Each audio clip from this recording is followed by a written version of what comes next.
Hi everybody, my name is Allie and I'm here to teach you about the origins and insertions of the humerus, the scapula, the ulna, and the radius today. So can anybody tell me if this is a left or a right humerus?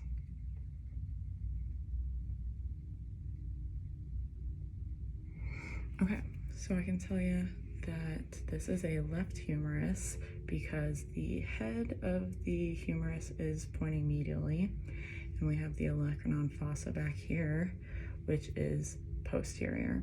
So if I were to put it over on this side, either the head of the humerus would be pointing laterally, or if I were to flip it around, the olecranon fossa would be anterior. So that's how to tell if it's a left or a right humerus. Let's start with the insertions. We have here the insertion for the subscapularis, the supraspinatus, the infraspinatus, and the teres minor. Moving on distally, we will find our major sandwich, which is made up of the teres major. In the middle, the meat of the sandwich is the latissimus dorsi, and then making up the rest of our sandwich is the pectoralis major. If we continue down distally, we will find right here our insertion for the deltoid. And if we look on the other side, we will find the insertion for the coracobrachialis. Now starting with the origins, we're going to find the origin for the brachialis right here. And then we have down here our brachioradialis. Here is the extensor carpi radialis longus.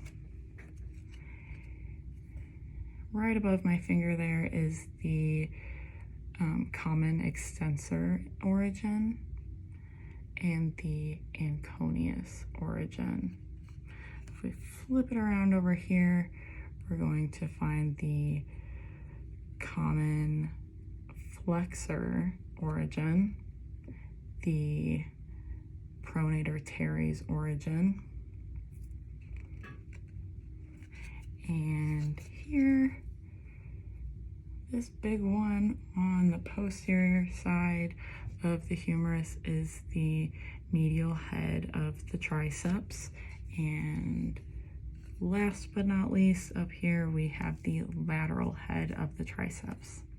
All right, so on to the scapula. We're going to start with the insertions up here, which is the trapezius. We have the insertion for the levator scapula, or levator scapulae, and then we have the rhomboid minor insertion and the rhomboid major insertion.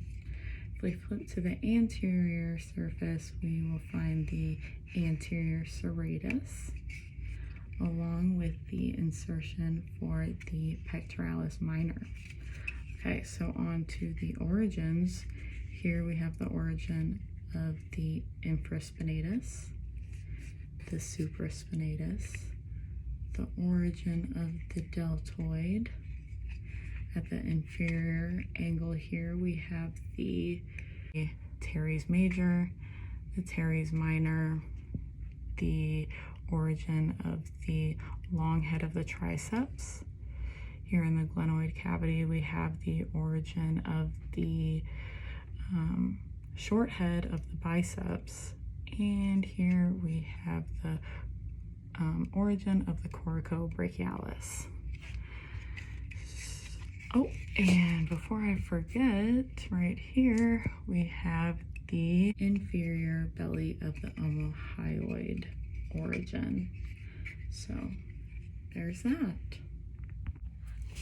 All right, so now we have the ulna. We're going to start with the insertion. So up top, you are going to find the insertion for the triceps.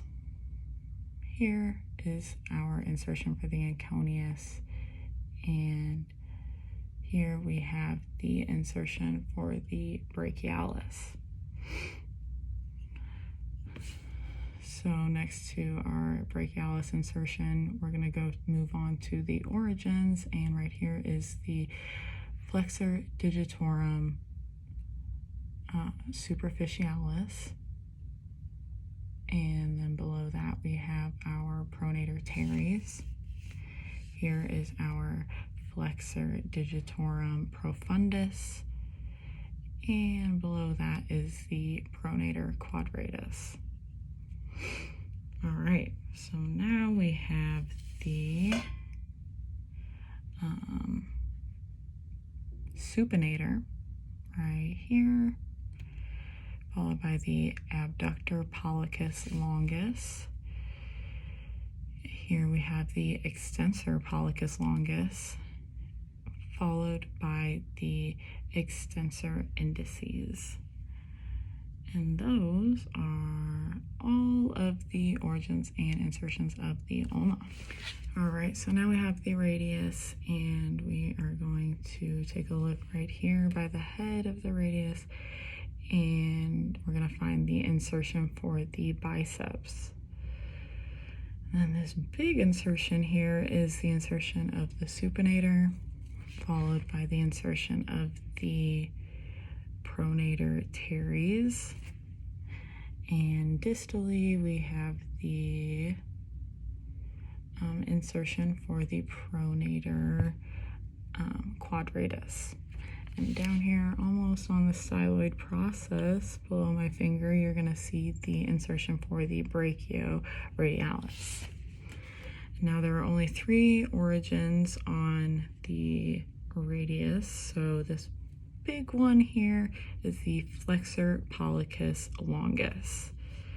And then over here we have the abductor pollicus longus, and distal to that is the extensor pollicus brevis. Okay, so that is the origins and insertions of the humerus, scapula, ulna, and radius, and I hope it was beneficial. Thanks for watching.